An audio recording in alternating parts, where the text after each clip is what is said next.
Nos últimos dias eu tenho observado vídeos no feed onde pessoas que talvez por não coadunarem tanto com a fé cristã mais conservadora usam frases de efeito dizendo que se Jesus viesse hoje à Terra em forma humana como veio há 2000 anos atrás, os cristãos conservadores o crucificariam, dando uma ideia que o Senhor Jesus era alguém revolucionário e que não estava de acordo com os padrões da sociedade.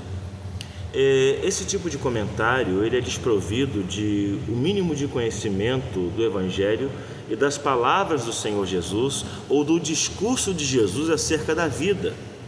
Por que é um discurso equivocado? Primeiramente, porque quem lê o Evangelho consegue identificar quem de fato iria crucificar a Cristo novamente. No Evangelho de Mateus, no capítulo de número 19, no versículo 4, Jesus falou acerca da heteronormatividade como base fundamental da relação humana, quando ele disse: no princípio o Criador fez macho e fêmea. Então, qual grupo que iria se levantar contra esse discurso e chamar Jesus de homofóbico e preconceituoso? Jesus disse nesse discurso que a base para o casamento era a união de um homem e de uma mulher, para poderem assim então gerarem filhos e viverem a felicidade. Jesus também deixa de maneira muito clara que as crianças pertenciam ao reino de Deus. Em Marcos 10,14 ele disse: deixai vir a mim os pequeninos e não os impeçais, porque dos tais é o reino dos céus. Alguém que amava as crianças como Cristo amou iria aprovar o assassinato de crianças livremente no ventre materno? Qual grupo será que iria dizer para Jesus que aborto é uma questão de saúde pública? Jesus também disse em Mateus 26,11, quando Judas questiona acerca daquela mulher que derrama um nardo puro, precioso, nos pés de Jesus, dizendo: poderíamos vender esse líquido precioso por tantos denários e dar de comer aos pobres. Poderíamos fazer aqui uma ação socialista e dividir o dinheiro entre os necessitados. Jesus vai lá e responde: os pobres sempre terão convosco. Quer dizer que a mordomia cristã sempre iria trabalhar em prol de ajudar os necessitados, não por uma imposição estatal, não pela divisão dos bens dos outros, mas por liberalidade de coração. Portanto, fazer o bem aos pobres era algo que Jesus ensinava de acordo com a misericórdia cristã. E quando perguntado acerca das leis estatais, acerca do Estado, no Evangelho de Mateus, no capítulo 22, no versículo 21, quando ele é questionado se era certo pagar tributo a César, a um governo que não era um governo judaico, um governo que não coadunava com a lei e nem professava a fé no Deus verdadeiro, Jesus pega então a moeda e diz: de quem é a imagem nesta moeda?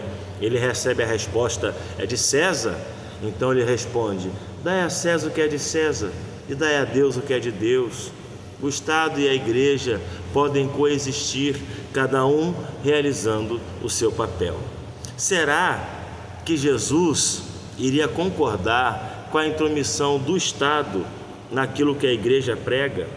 Será que Jesus iria concordar com que cristãos fossem perseguidos por causa de opinião?